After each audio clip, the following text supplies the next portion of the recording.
o, eu não sei explicar direito, mas tipo, o formato, como tá...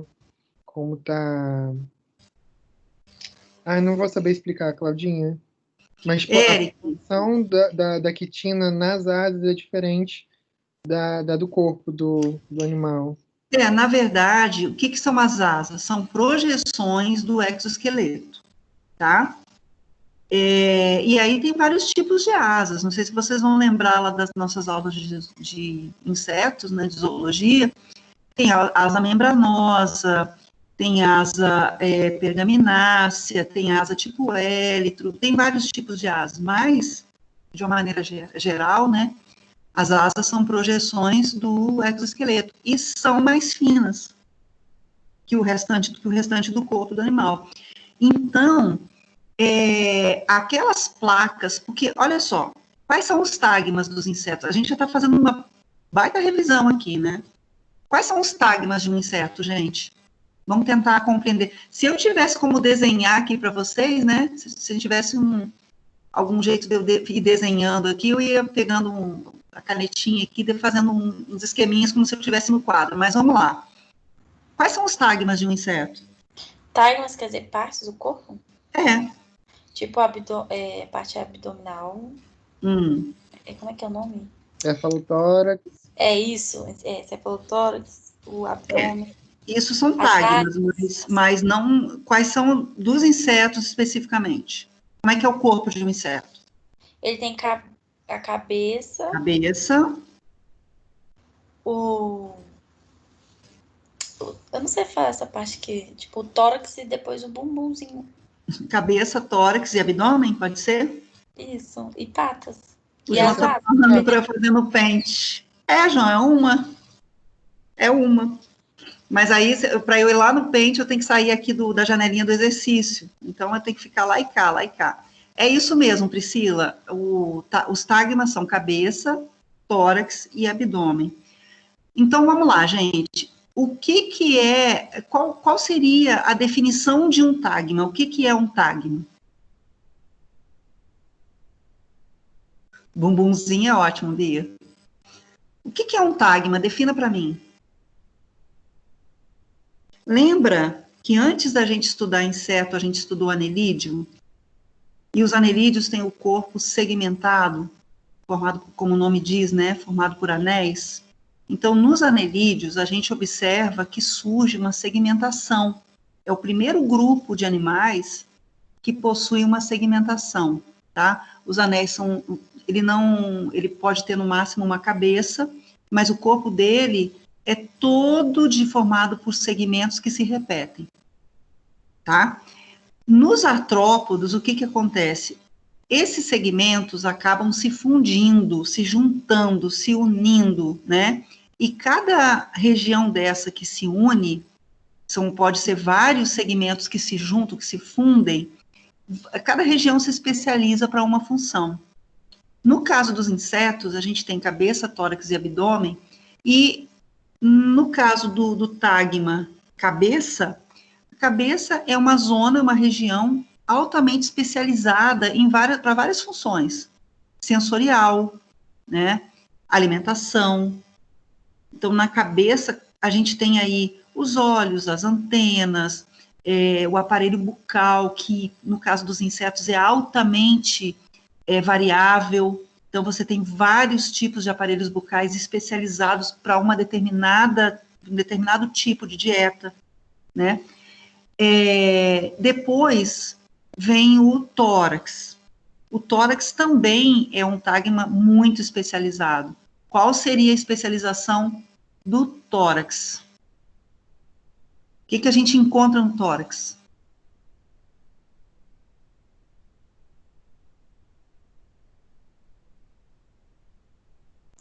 Hein?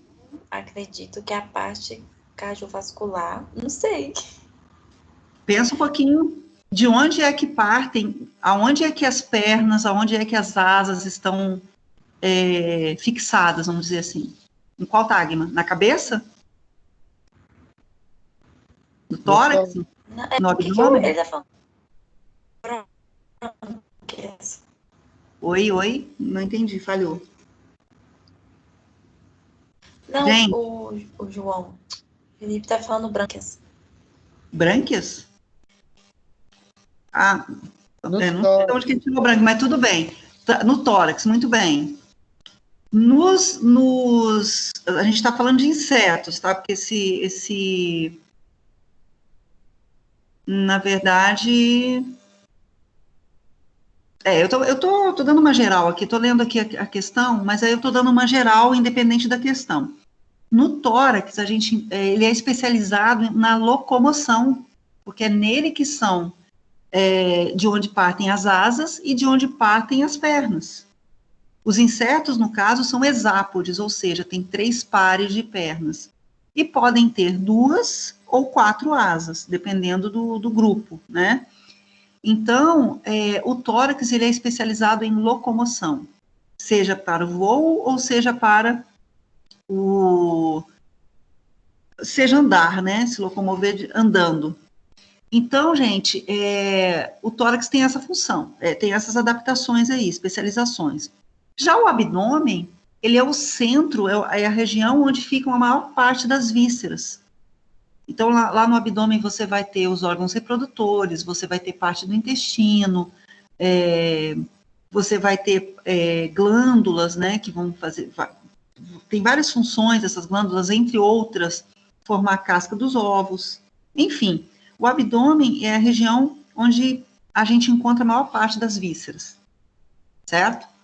E todo o corpo do animal, nas laterais, seja no tórax ou seja no abdômen, nas laterais você tem os espiráculos, que são as entradas de ar, por onde o ar entra, né, para pegar lá, entrar no sistema de traqueias, sistema traqueolar.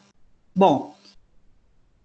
Então, quando a gente fala de exoesqueleto, a gente tem que pensar, né, que o exoesqueleto ele está em todo o corpo do animal. E aí a gente estava falando da importância aí do exoesqueleto. Vocês já me relataram várias importâncias. Então, dei essa volta danada para lembrar um monte de coisa, mas para falar também que o exoesqueleto ele serve como um sistema de alavancas para as asas. Então, ele vai na parte lateral do exoesqueleto, aonde, né, estão as asas, ele vai servir de apoio. E aí, como você tem uma musculatura que vai levantar e abaixar essas asas, é como se você tivesse uma gangorra, não tem a gangorra? Com 2 crianças brincando no parquinho? Aquela parte que sustenta a gangorra, que pode ser de ferro ou de madeira, né? Aquilo seria como se fosse o exoesqueleto apoiando a gangorra. Então, a asa consegue levantar e abaixar, claro que com o auxílio de uma musculatura especializada, mas apoiada ali no exoesqueleto. Não sei se vocês conseguiram me entender a comparação. Espero que sim. Tá, gente? Então, o exoesqueleto, ele foi, assim, de suma importância para a evolução dos insetos e para o sucesso, né? Então, a gente já citou aí inúmeras vantagens aí do exoesqueleto como adaptação. Alguma dúvida até aqui? Tranquilo? Por enquanto, sim. Tá. A questão B, tá escrito assim, cite quais estruturas estão relacionadas com a excreção dos insetos e qual substância é excretada. Explique por que a excreção de tal substância possibilitou o sucesso dos insetos no ambiente terrestre. Vamos lá. Vou deixar vocês responderem. Primeira coisa, os insetos excretam por qual estruturas, vamos dizer assim? Os túbulos de Milping. Túbulos de? Malpighi. Malpighi. Isso. Túbulos de Malpighi. Eles né? Eu expliquei para vocês isso na aula de ontem, né? Ontem a gente não teve aula. Na aula de ontem, expliquei como é que aonde que estão localizados, como que eles são e como é que ocorre, né, a excreção. Então, os insetos, eles possuem os túbulos de Malpighi. Bom dia, Lidiane. Muito bom. Bom dia, professora. Muito bem, bom dia. A gente está falando aqui sobre os insetos, tá? Eu coloquei aí no chat a questão, que parece que vocês não estão conseguindo abrir lá no questionário, aí eu coloquei aí no chat a questão, tá? Então, no caso aqui dos insetos, eles excretam por túbulos de Malpighi. Qual a localização desses túbulos de Malpighi, gente? Aonde que eles estão? Estão associados a qual víscera? O áudio está baixo aqui, por que será? Ele falou nada também, não? Oi, professora? Lidiane, silencia seu microfone. Por enquanto. Ok? Então, gente, vamos lá. Os órgãos de Malpighi, eles estão associados a qual víscera?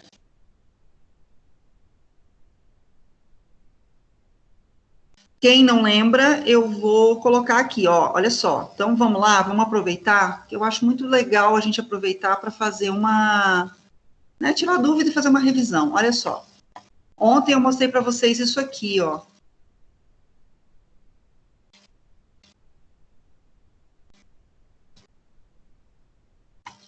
Gente, fala para mim uma coisa, o que está acontecendo? Será que é muita informação?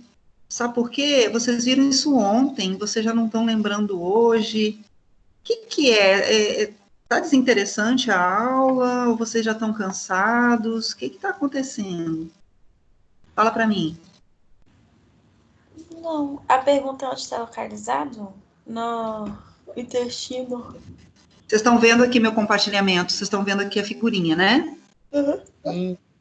Muito bem. Então, olha, a pergunta que então agora eu estou revisando a aula de ontem. Eu perguntei para vocês qual a localização dos túbulos de Malpighi. Então, já que a gente está falando dos tagmas, ó, então qual é o link que eu estou fazendo dos conteúdos? A gente falou o seguinte, vocês estão vendo aqui a setinha aqui? Uhum. Ó, vocês falaram do tagma, então cabeça, tórax e abdômen. Do tórax, a gente já falou que é a região associada à locomoção. A especialização do tórax é essa, locomoção. Então, aqui, para aqueles animais que têm asas, vão sair as asas e as pernas do tórax. Já do abdômen, eu falei para vocês que é a região onde estão concentradas a maior parte das vísceras. Então, quando a gente amplia aqui o abdômen, ó, a gente vai encontrar aqui, entre outras vísceras, um intestino, que está aqui em rosinha, acho que são rosinha, né, sei lá, um salmão. E no intestino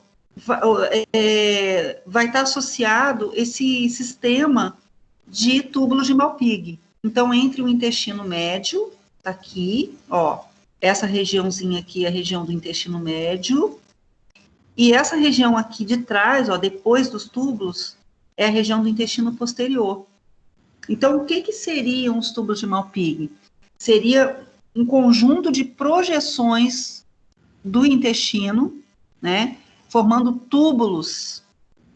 E esses túbulos, né, todo esse sistema, inclusive o próprio intestino, vai estar inserido no líquido celomático. Esses animais são celomados, são triblásticos, são protostômios, né? Então, tudo isso aqui vai estar inserido no líquido celomático.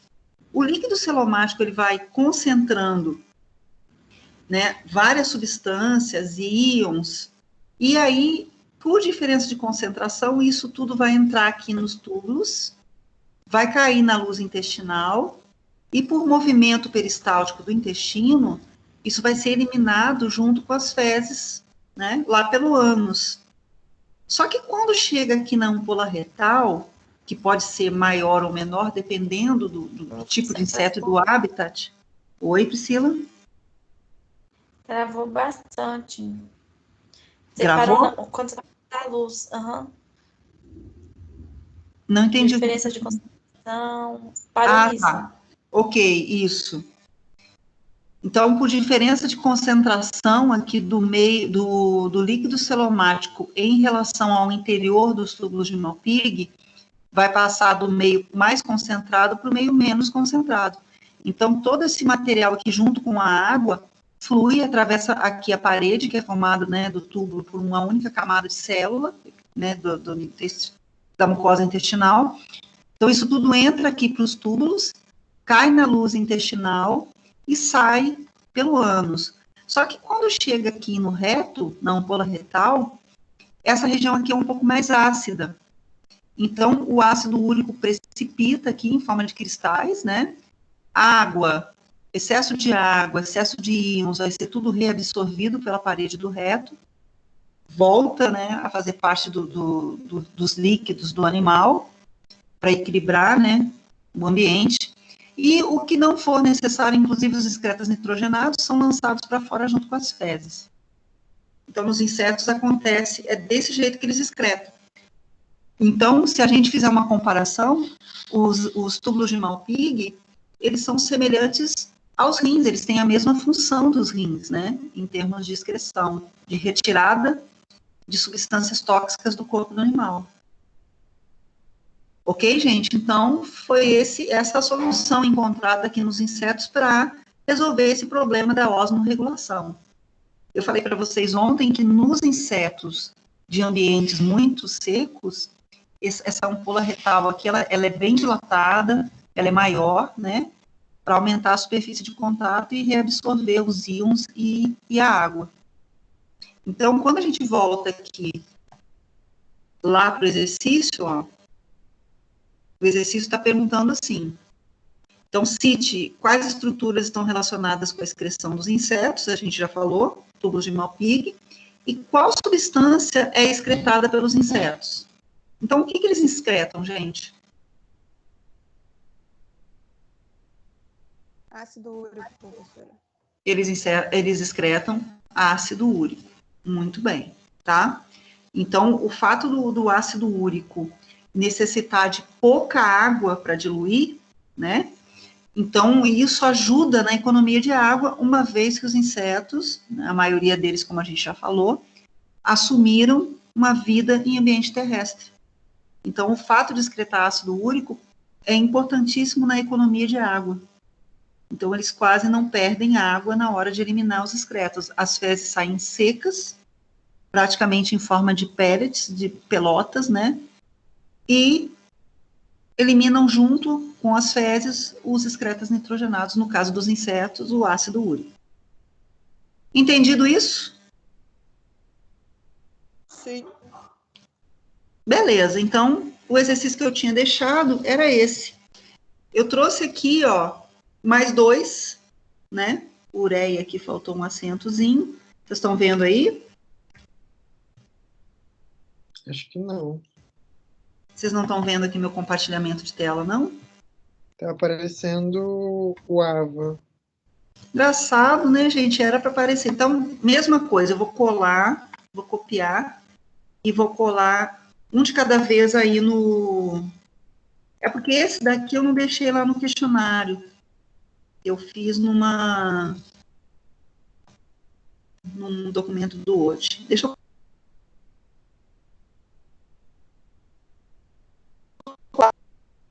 Travou aqui. Vocês estão me ouvindo?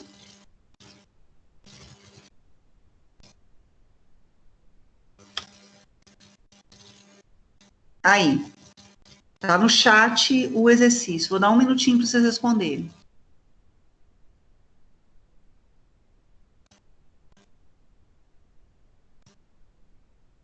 Opa.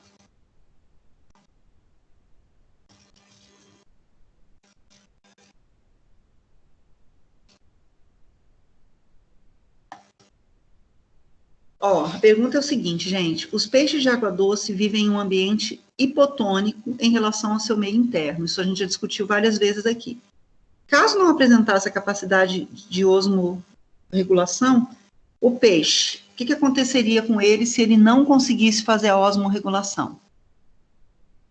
Perde água do seu corpo até que as concentrações fossem equilibradas, perderia sais excessivamente,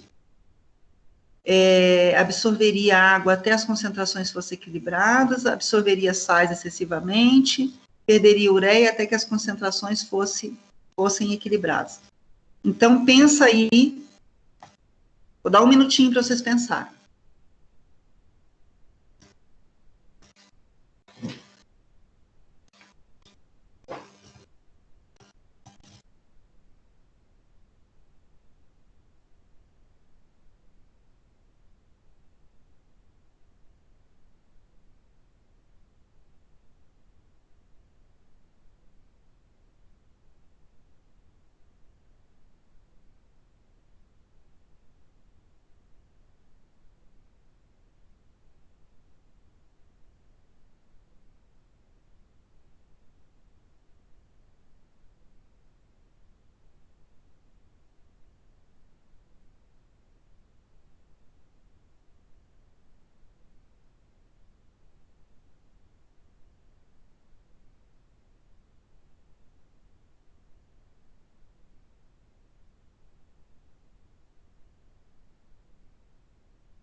E minha gente?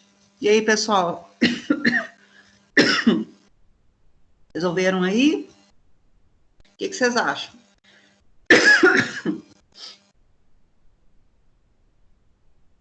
Letra B. Letra B. B de bola? Isso. B de bola. Perderia sais excessivamente? Isso. E a letra C?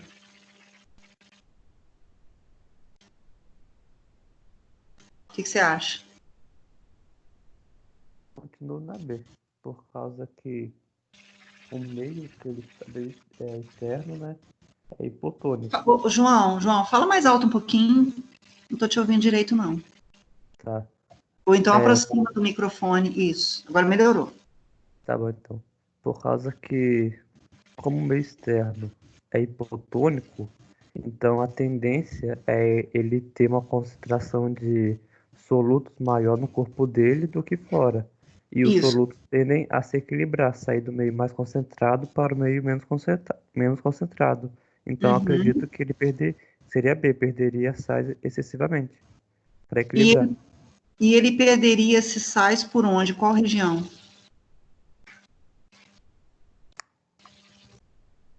Pelas brânquias, talvez, não sei. Não, talvez não, com certeza. Inclusive, as brânquias, lembra que eu falei para vocês ontem, elas não são responsáveis só por troca gasosa, não. Elas também, nos peixes, né, elas são importantes nos peixes, principalmente de água doce, para fazer esse controle iônico. Então, correto, eles perderiam sais excessivamente, se eles não tivessem capacidade de fazer essa osmorregulação. Tá? Todo mundo concorda? Eu acho que pelo jeito sim, né? Quem cala, consente, né, minha gente? Então é isso mesmo, muito bem, Felipe. Vamos para a próxima questão aqui, que também tem a ver com peixes, né? Deixa eu colar aqui no... Depois eu até posso colocar ela lá nos questionários, no questionário, mas como a gente já está respondendo aqui, é que ontem eu acabei preparando isso aqui tarde, aí eu falei, não, deixa que depois a gente compartilha a questão, mas aí como vocês não estão vendo... tá, não, peraí, gente, tô fazendo besteira aqui. Primeira coisa, deixa eu parar a gravação. Segunda coisa,